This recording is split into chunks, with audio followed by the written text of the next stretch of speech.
వరుసగా మద్యం మత్తులో కారుతో గుద్ది చంపేయటం లేదా కారు ప్రమాదవశాత్తు గుద్ది చనిపోతున్నటువంటి సంఘటనలు పెరిగిపోతున్నాయి.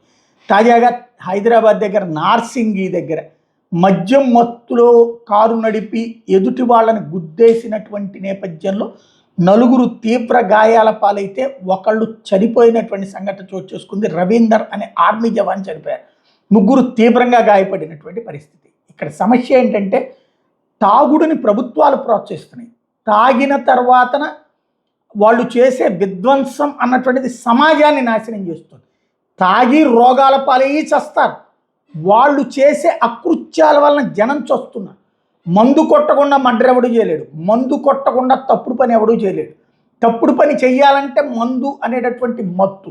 అదే సందర్భంలో మత్తు ఎక్కిన తర్వాత ఏ తప్పు చేస్తున్నామో తెలియక తప్పులు చేస్తున్నటువంటి ఘటనలు ఇక్కడ జరుగుతున్నాయి. కానీ మనకేంటంటే ప్రభుత్వాలు మద్యాన్ని ప్రోత్సహించాలని కోరుకునేటటువంటి ప్రజల ఆలోచన ధోరణే వీళ్ళ అదృష్టం.